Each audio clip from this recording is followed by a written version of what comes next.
IPL அப்படின்னு வந்த உடனே ஃபர்ஸ்ட் எல்லாரும் மைண்ட் செட்லயும் அந்த ரூல்ஸ் எப்படி இருக்க போகுது, நிறைய ரூல்ஸ் சேஞ்ச் பண்ணாங்க. சலைவா யூஸ் பண்ணலாம், செகண்ட் இன்னிங்ஸ்க்கு 2 பால் இருக்கு, இந்த மாதிரி நிறைய சொல்லிட்டு இருக்கப்போ இந்த இம்பாக்ட் பிளேயர் ரூல் அப்படிங்கிறது ஃபாலோ பண்ணப்படுமா இல்லையா அப்படிங்கிற அந்த கான்ட்ரவர்சி போயிட்டே இருந்துச்சுன்னு. பட் அது கண்டினியூ ஆகுது. இதை பத்தி உங்க ஒப்பீனியன் என்ன? இம்பாக்ட் பிளேயர் ரூல் வேண்டுமா வேண்டாமா? இல்லை, என்னோட ஒப்பீனியனோட அந்த விளையாட போகிற எல்லா கேப்டன்ஸ் கூடயும் ஒரு மீட்டிங் வச்சு அதில் கேப்டன்ஸே வந்து இம்பாக்ட் பிளேயர் ரூலை மட்டும் தூக்கிறீங்கன்னு சொன்னாங்க. ஆமாம். ஸோ டிஆர்பிக்காக அந்த ரூல் வச்சுருக்காங்க. மேட்ரு என்னன்னா, நம்மளால் வந்து ஒரு நல்ல ஆல்ரவுண்டரை கிரியேட் பண்ணவே முடியாது. போலர் வந்து என்ன தான் கஷ்டப்பட்டு போட்டு விக்கெட் எடுத்தாலும் இன்னொருத்தன் வந்து பொழக்க தான் போகிறான். அந்த மாதிரி ஒரு ரூல் வச்சுருக்காங்க. இது உண்மையாக சொல்ல போனால் வர ஜென்ரேஷன், யங்கர் ஜென்ரேஷன் வந்து ஓகே நம்ம பேட்ஸ்மேனாக மாறிடலாம், இந்த போலராக இருந்தால் தான் வந்து ரொம்ப தலைவலியாக இருக்குது, நம்ம வந்து போகலாம், போய் 4 6 அடிக்கலாம் அப்படிங்கிற மைண்ட் செட் உங்களுக்கு வந்து 4 6 அடிச்சாலே ஃபேமஸ் தான். நீங்கள் பவுலிங் 4 விக்கெட் எடுத்தால் கூட ஃபேமஸ் ஆக மாட்டீங்க. ரீசெண்டாக விராட் கோலி கூட சொன்னார் எனக்கு இம்பாக்ட் பிளேயர் ரூல் பிடிக்கலன்னு. நிறைய பிளேயர்ஸ் அதுக்கு ஆப்போசிட்டாக தான் இருக்காங்க. அக்ஷர் பட்டேலும் அதான் சொன்னார், ஆல்ரவுண்டருங்கிற ஸ்பாட்டே இதனால் இலக்க நேரிடணும்னு. ரோஹித் சர்மாவுக்கும் பிடிக்கலன்னு நான் பேப்பரில் படித்தேன். MS தோனி கூட வந்து ஏற்கனவே ஐபிஎல் வந்து நல்லா தான் போயிட்டுருக்கு, இந்த ரூல் வேணுமாங்கிற மாதிரி தான் அவர் மைண்ட் செட். ரோஹித் சர்மால இம்பாக்ட் பிளேயர் ரூல் இருக்கிறதுனால தான் டீம்லேயே ஆடிட்டு இருக்காரு. ஸோ இந்த மாதிரி பிளேயர்ஸ் ஆட வைக்கவாச்சும் நம்ம கொண்டு வரணும்ல அப்படிங்கிற மாதிரியும், தோனிக்காக தான் இந்த இம்பாக்ட் பிளேயர் ரூலே இருக்கு அப்படிங்கிற மாதிரியுமே போயிட்டு இருக்கு. ஸோ இதை பத்தி என்ன நினைக்கிறீங்க? இது வந்து ரொம்ப தப்பான கண்ணோட்டங்க. இன்னொருத்தருக்கு சான்ஸ் கிடைக்கணுங்கிறது, ஒருத்தர் ஒரு ஸ்பாட்டே வளராம ஒருத்தருக்கு சான்ஸ் கிடைக்கணும்னா எப்படிங்க?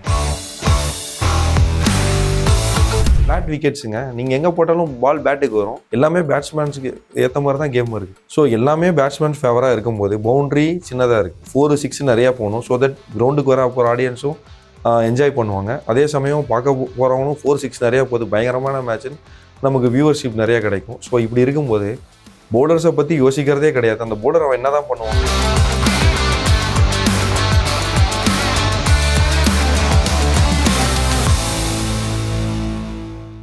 Hello friends, welcome to all in all sports. நான் உங்கள் ஸ்போர்ட்ஸ் நிதிஷ். எங்களோட முகமது ஜாவித் அண்ணன்.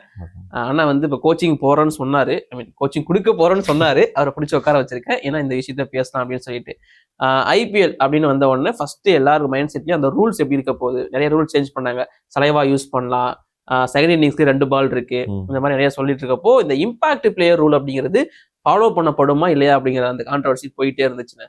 பட் அது கண்டினியூ ஆகுது. இதை பத்தி உங்க ஒப்பீனியன் என்ன? இம்பாக்ட் பிளேயர் ரூல் வேண்டுமா வேண்டாமா? ஏன் நான் கேட்கிறேன்னா, நிறைய பேர் வேணான்னு சொல்றாங்க, பட் இருந்தாலும் இது யூஸ் பண்ணப்படுது. உங்க opinion about impact player rule? இல்லை, என்னோட ஒப்பீனியனோட அந்த விளையாட போகிற எல்லா கேப்டன்ஸ் கூடயும் ஒரு மீட்டிங் வச்சு அதில் கேப்டன்ஸே வந்து இம்பாக்ட் பிளேயர் ரூலை மட்டும் தூக்கிறீங்கன்னு சொன்னாங்க. ஆமா. பட் வந்து டிஆர்பிக்காக நிறைய பேர் மேட்ச் பார்க்கணும் அப்படி சொல்லக்கூடாது. சொல்லக்கூடாது, சாரி என்டர்டெயின்மெண்ட்காக அதுவும் சொல்லக்கூடாது. அது சொல்லாமா? ஸோ 4 6 நிறையா அடிக்கணும், ஒரு போலரை வந்து மானாவரியாக வந்து துவைச்சி அடிக்கணும். அந்த போலரை ஏன் அடிக்கிறோங்கிறதே தெரியாமல் நிறைய பேர் வந்து இவனெல்லாம் பால் போடவே தெரியாதும்பாங்க. ஃப்ளாட் விக்கெட்டு, சின்ன பவுண்ட்ரி. ஸோ டிஆர்பிக்காக அந்த ரூல் வச்சுருக்காங்க. மேட்ரு என்னன்னா, நம்மளால் வந்து ஒரு நல்ல ஆல்ரவுண்டரை கிரியேட் பண்ணவே முடியாது அந்த ஸ்பாட்டில். அதே மாதிரி போலர் வந்து என்ன தான் கஷ்டப்பட்டு போட்டு விக்கெட் எடுத்தாலும் இன்னொருத்தன் வந்து பொழக்க தான் போகிறான். அந்த மாதிரி ஒரு ரூல் வச்சுருக்காங்க. இது உண்மையாக சொல்ல போனால் வர ஜென்ரேஷன், யங்கர் ஜென்ரேஷன் வந்து ஓகே நம்ம பேட்ஸ்மேனாக மாறிடலாம், இந்த போலராக இருந்தால் தான் வந்து ரொம்ப தலைவலியாக இருக்குது, நம்ம வந்து போகலாம், போய் 4 6 அடிக்கலாம் அப்படிங்கிற மைண்ட் செட் உங்களுக்கு வந்து 4 6 அடிச்சாலே ஃபேமஸ் தான். நீங்கள் பவுலிங் 4 விக்கெட் எடுத்தால் கூட ஃபேமஸ் ஆக மாட்டீங்க, 4 6 அடிச்சா ஃபேமஸ். சீரியஸாங்க அப்படிதான் வந்து பண்ணுறாங்க. டேல் ஸ்டேன் மாதிரி ஒரு ஆள் வந்து இங்கே போகிறார் ஐபிஎல்ல. கொஞ்சம் சீசன் முன்னாடி பார்த்தீங்கன்னா KL ராகுல் அந்த ஓவர் ஃபுல்லாக பிரித்து எடுத்துருப்பாரு. அதான் இப்போ நம்ம ஆடியன்ஸ்கிட்டே ஒரு சின்ன கேள்வி கேட்கலாம். SRH மேட்ச் ஒன்று நடந்துருந்துச்சு, எல்லாருக்குமே தெரியும். அனிகேட் வர்மா வந்து பயங்கரமா பர்ஃபார்மன்ஸ் பண்ணியிருந்தாரு. அனிகேட் வர்மா எல்லாருக்குமே தெரியும். அதே மேட்ச்ல ஒரு பவுலர் நிறைய விக்கெட் எடுத்திருந்தாரு, அவர் யாருக்குமே தெரியாது. ஆக்சுவலா அந்த மேட்ச் தான் அவர் டெபியூட் ஆயிருந்தாரு. அவர் பெருசா கண்டுக்க மாட்டாங்க, ஏன்னா அந்த மேட்ச் தோத்துட்டாங்க. மேபி அவர் 3 விக்கெட் எடுத்து 4 விக்கெட் எடுத்து ஜெயிச்சிருந்தாங்கன்னா அவரை பத்தி விக்னேஷ் புத்தூர் பேசினாங்க பெருசா.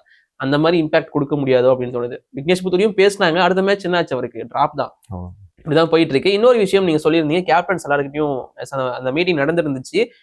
எல்லா கேப்டன்ஸுமே ஆல்மோஸ்ட் நாட் இன்ட்ரெஸ்டட் அப்படிங்கிற மாதிரி தான் இம்பாக்ட் பிளேயர் ரூல்ல வந்து சொல்லியிருந்தாங்க. பட் 2027 வரைக்கும் அது இருக்கும். அடுத்த மெகா ஆக்ஷன் வரைக்கும் அது இருக்கும். அதுக்கப்புறம் வேணா நம்ம பேசி முடிவு எடுத்துக்கலாம் அப்படிங்கிற மாதிரி இப்போதைக்கு IPL and BCCI governing council வந்து சொல்லியிருக்காங்க. இந்த impact player rule not only captains, பெரிய பெரிய பிளேயர்ஸுக்கே பெருசா இன்ட்ரெஸ்ட் இருக்கிற மாதிரி தெரியல. கண்டிப்பாங்க. ரீசெண்டாக விராட் கோலி கூட சொன்னார் எனக்கு இம்பாக்ட் பிளேயர் ரூல் பிடிக்கலன்னு. நிறைய பிளேயர்ஸ் அதுக்கு ஆப்போசிட்டாக தான் இருக்காங்க. அக்ஷர் பட்டேலும் அதான் சொன்னார், ஆல்ரவுண்டருங்கிற ஸ்பாட்டே இதனால இலக்க நேரிடணும்னு.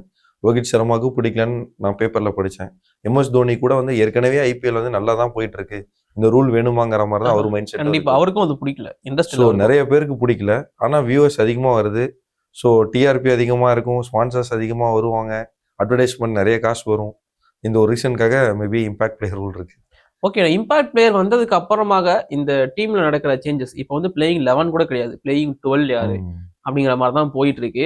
இந்த 11 சேஞ்சஸ்லயுமே சரி, டீம் செலெக்ஷன்லயுமே சரி, இப்போ நிறைய சேஞ்சஸ் வந்துருச்சோ அப்படிங்கிறது என்னோட opinion. So about impact player rule எந்த அளவுக்கு இதுல வந்து இம்பாக்டை கொடுத்துருக்கு? இல்லைங்க, அதுதான் சொல்றேனே. இப்போ ஹர்திக் பாண்டியா கிடைக்கிறதுக்கு நம்ம ரொம்ப வருஷம் கஷ்டப்பட்டோங்க, ஒரு நல்ல ஃபாஸ்ட் பவுலிங் ஆல்ரவுண்டர் கிடைக்கணும்னு. இப்போ வந்து என்ன பண்ணுவாங்க, அந்த மாதிரி இருக்கிறவங்கள சரி ஓகே இந்த சீசன் வந்து இவன் போலிங் நல்லா போடுறான், இவனை போலராக யூட்டிலைஸ் பண்ணிக்கலாம், பேட்டிங்க்கு இன்னொருத்தர் இருக்கான் அவனை யூஸ் பண்ணிக்கலாங்கிற மைண்ட் செட் வந்துடும். இதே வந்து இந்த ரூல் இல்லைன்னா அந்த போலிங் நல்லா போடுறான் பட் அவனை கொஞ்சம் இன்னும் தேத்துனா கொஞ்சம் பேட்டிங் ஆடிடுவான்னு சொல்லி அந்த பிளேயரை வந்து நிறைய மேட்ச் எக்ஸ்பீரியன்ஸ் கிடைக்க கொடுப்பாங்க, அவரும் அதை வச்சுட்டு கற்றுப்பார்.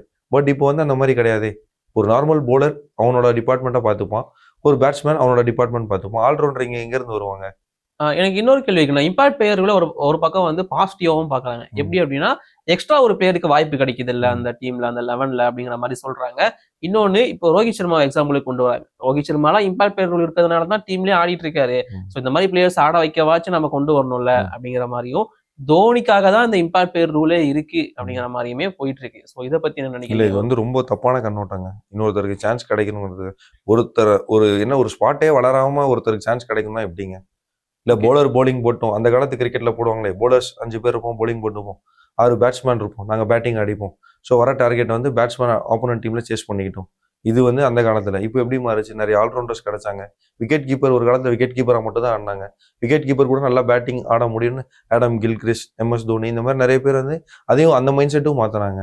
ஸோ இம்பாக்ட் பிளேயர் ரூல் இருக்கிறதுனால கண்டிப்பாக நம்ம நிறைய பிளேயர்ஸ் வந்து கிடைக்காது. இன்னொன்று சொன்னீங்க, ரோஹித் சர்மா தோனிலாம் வந்து இதனால ஆடுறாங்கன்னு. இவங்கெல்லாம் இருக்கிறனால தான் இன்னைக்கு ஐபிஎல்ங்கிறது இருக்கு. ஸோ இந்த கண்ணோட்டத்தில் பார்க்குறவங்களுக்குலாம் வந்து தப்பான கண்ணோட்டம் ஆக்சுவலாக இது. ஓகே, கண்ணோட்டம் தப்பு தான். ஆனால் நாம பார்க்கும்போது இவங்களெல்லாம் ஆட வைக்கிறதுக்காக தான் இது இருக்கு, இன்னொன்று என்டர்டைன்மெண்ட்காக தான் இம்பாக்ட் பிளேயர் ரூல் இருக்குன்னா அவங்கள பொறுத்த வரைக்கும் அது கரெக்டுன்னு தான் எனக்கு தோணுது. ஸோ அந்த பிஸ்னஸ்க்காக ஆக்சுவலாக ஏற்கனவே கிரிக்கெட் வந்து என்டர்டைன்மெண்ட்டாக தாங்க போயிட்டு இருக்கு. ஏன் அப்படி சொல்கிறேன்னா, கடைசி சீசன் போன சீசன் 2024 கிட்டத்தட்ட ஒரு 8 மேட்ச் 10 மேட்ச் வந்து 250 வந்து நம்ம அதிகமாக அதோட அதிகமாக 2020 அடிச்சாங்கன்னா அதுக்கு ரீசன் பார்த்தீங்கன்னா ஃபிளாட் விக்கெட்ஸுங்க. நீங்கள் எங்கே போட்டாலும் பால் பேட்டுக்கு வரும். நீங்கள் பேட்டோட இன்னைக்கு பாருங்க, பேட்டோட வித்தெல்லாம் எப்படி இருக்குன்னு சொல்லி பாருங்க. எல்லாமே பேட்ஸ்மேன்ஸுக்கு ஏற்ற மாதிரி தான் கேம் இருக்கு. ஸோ எல்லாமே பேட்ஸ்மேன் ஃபேவராக இருக்கும்போது பவுண்ட்ரி சின்னதாக இருக்கு. ஸோ என்ன 4-6 நிறையா போகணும், ஸோ தட் கிரவுண்டுக்கு வர போகிற ஆடியன்ஸும் என்ஜாய் பண்ணுவாங்க. அதே சமயம் பார்க்க போகிறவங்களும் 4-6 நிறையா போகுது, பயங்கரமான மேட்ச்னு நமக்கு வியூவர்ஷிப் நிறையா கிடைக்கும். ஸோ இப்படி இருக்கும்போது பவுலர்ஸை பற்றி யோசிக்கிறதே கிடையாது. அந்த பவுலர் அவன் என்ன தான் பண்ணுவான், ஒண்ணுமே பண்ண முடியாது. ஆனா ஸ்டில் வந்து பும்ரா கேட்டா சொல்லுவாங்க, பும்ரா மாதிரி போன ஒருத்தன் கிட்ட இருக்கிற டேலண்ட் எல்லாருக்கும் வருமா? பும்ரா வரதுக்கு முன்னாடி யாரை சொல்லிட்டு இருந்தீங்க? லசித் மலிங்கா. அதுக்கப்புறம் பும்ரா சொன்னோம், அவரோட ஆக்ஷன் அவர் போறாரு ஓகே, பட் எல்லாருனாலே அது பண்ண முடியாது. ஸோ இந்த ரூல் வந்து இந்த ரூல் வர்றதுக்கு முன்னாடியே வந்து கிரிக்கெட் பேட்டிங்க்கு ஃபேவரா தான் இருக்கு, பேட்ஸ்மேனுக்கு ஃபேவரா. இது வந்தனால இது மொத்தமாவே ஃபுல்லாவே இது பேட்ஸ்மேன்ஸ் கேம் தான். இப்போ இருக்கிற யங்ஸ்டர் எல்லாமே வந்து பார்த்தீங்கன்னா, ஏன் அவங்களுக்கு சொல்ற பேரண்ட்ஸ் என்ன சொல்லுவாங்க, டேய் பவுலர் ஆனாலாம் வேஸ்ட்ரா, இப்போ பாரா 2020லயே 250 300 அடிக்க போறாங்க, ஸோ நீ பெட்டர் வந்து என்ன பண்ணு, ஒரு பேட்ஸ்மேனா இருறா, பவுலர்லாம் நமக்கு வேணாண்டாங்கிற மாதிரி மைண்ட் செட் வந்துடும். நீங்க ஒரு கிரிக்கெட் கோச்சு, ஸோ கண்டிப்பா அது உங்களுக்கு தெரிஞ்சிருக்கும். இப்போ அப்படிதான் வராங்களா, பேட்ஸ்மேன் ஆகணும், பவுலர்ஸ்க்கு பெருசா இன்ட்ரெஸ்ட் இல்லையோ அப்படிங்கிற மாதிரி தான் எனக்கு தோணுது. ஸோ நீங்க சொல்லுங்க உங்களோட எக்ஸ்பீரியன்ஸ். இல்ல கிரிக்கெட் கோச் தான், ஆனா கிரிக்கெட் விளையாடுறவங்க கிரிக்கெட்ல இருக்கிறவங்களுக்கு பார்த்தீங்கன்னா டெஸ்ட் மேட்சஸ் தான் ரொம்ப பிடிக்கும். ஓகே, ஏன்னா ஒரு 90 ஓவர் ஆடணுங்கிறது சும்மா இல்லை, ஒரு செஷனுக்கு ஒரு மைண்ட் செட் வேணும். அது பவுலருக்கும் சரி பேட்ஸ்மேனுக்கும் சரி, நல்ல டெலிவரியை பேட்ஸ்மேன் அந்த டைம்ல பெர்ஃபார்ம், அந்த பவுண்டரி அடிச்சிடணும்.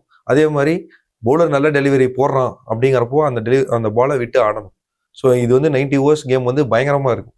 அது கிரிக்கெட் வந்து இன்னைக்கு 2020 அது இதுன்னு சொன்னா கூட ப்ரொஃபஷனலாக கிரிக்கெட் ஆடுறவங்கள பார்த்தீங்கன்னா, நீங்க ஆசியன் பிளேயர்ஸ் எடுத்தீங்களேன், ஸ்டீஃபன் ஸ்மித், ஏன் இந்தியா நம்ம விராட் கோலி கிட்ட கூட கேளுங்களேன், ஜோ ரூட்டி, இந்த இங்கிலாந்து பிளேயர், அவங்க எல்லாத்தையும் கேட்டாங்கன்னா டெஸ்ட் கிரிக்கெட் மாதிரி ஒரு சேலஞ்ச் வேற எதுவுமே இல்லைங்க.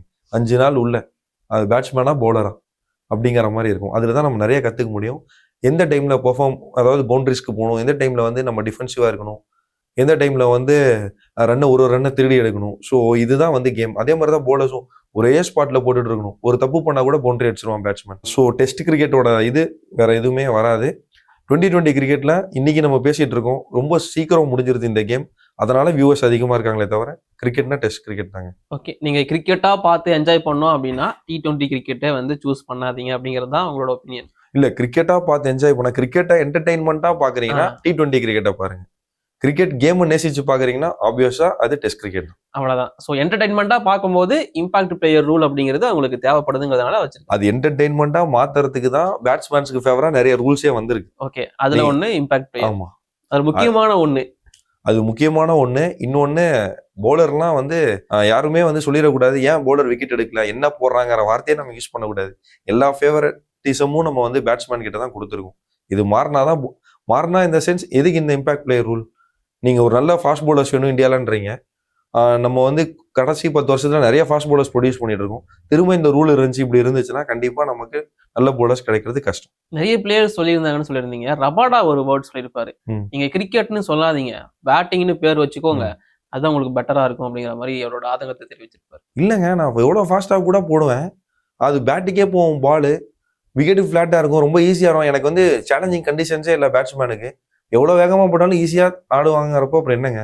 ஓகே, நீங்க டெஸ்ட் மேட்ச் பாருங்க, சவுத் ஆப்பிரிக்காவில் போய் புது பால் போடும்போது இங்கிலாந்துல போடுங்க, யாரால 6 அடிக்க முடியுதா? அதுதாங்க கண்டிஷன்ஸ். நான் அதையே சொல்ல, கொஞ்ச நேரம் அதே இங்கிலாந்துல ஒரு 2 செஷன் விட்டு பாருங்க, வெயில் அடிக்கும், அப்போ பேட்ஸ்மேன் ஈஸியா ஆடுவாங்க. அப்போ பவுலர்ஸ் வந்து சேலஞ்சிங்கா இருக்கும், எங்கடா போட்டு விக்கெட் எடுக்கணுங்கிறது. நியூ பால் ஆடும்போது அது பவுலர்ஸ்க்கு ஃபேவரா இருக்கும், பேட்ஸ்மேன்ஸ் கஷ்டப்படுவாங்க. இதுதாங்க cricket. Real challenge bat and ball ரெண்டுக்குமே தானே இருக்கணும். இன்னைக்கு அப்படி இல்லையே, எல்லாரையும் பார்க்க வைக்கணும். நம்ம மைண்ட் செட்டே எப்படிங்க ஆயிடுச்சு, 4 அடிக்கணும், 6 அடிக்கணும், 1 ரன் ஒன்னா 2 ரன் ஒன்னா, டே என்னடா இது 4 அடிக்க மாட்டேன்றான், 6 அடிக்க மாட்டேன்றான், 3 6 அடிச்சா கை தட்டுறோம். அதே ஒரு பவுலர் தொடர்ந்து 2 விக்கெட் எடுத்தா எவ்வளவு பேர் பாராட்டுறாங்க, என்னடா 2 பால் விட்டாங்க அந்த மாதிரி. எடுத்ததுக்கு பாராட்டுறதை விட பேட்ஸ்மேன் அவுட் ஆனதுக்கு ஃபீல் பண்ணுவாங்க. அதுதான், அதேதான். ஸோ பேட்ஸ்மேன்ஸ் ஃபேவரா நம்ம மைண்ட் செட்டும் வர ஆரம்பிச்சிருச்சு. ஸோ இது மாறினாதான் கிரிக்கெட் நல்லா இருக்கும். ஓகே, அதான் இம்பாக்ட் பிளேயர் ரூல் அப்படிங்கிறது வந்து கிரிக்கெட்ல ஜஸ்ட் என்டர்டைன்மெண்ட்காக ஆட் பண்ணப்பட்ட ஒன்று தான். ஸோ அது தேவையில்ல அப்படிங்கிறதா அண்ணனோட ஒப்பீனியனா இருக்கு. அண்ட் இம்பாக்ட் பிளேயர் ரூல் அப்படிங்கிறது பல பேர், முக்கியமா ஆல்ரவுண்டர்ஸை ப்ரொடியூஸ் பண்றதுல பிரச்சனையா இருக்கும் அப்படின்னு மாதிரியும் அண்ணன் சொல்லியிருந்தாரு. இந்த மாதிரி நிறைய விஷயங்கள் நம்ம அவர்கிட்ட கேட்டு தெரிஞ்சுக்க போறோம். பட் இப்போதைக்கு இந்த வீடியோ நம்ம முடிச்சுக்கிறோம். சேனல் பிடிச்சிருந்துச்சா மறக்காம சப்ஸ்கிரைப் பண்ணுங்க, அந்த வீடியோவை ஷேர் பண்ணுங்க. தேங்க்யூ. நன்றி.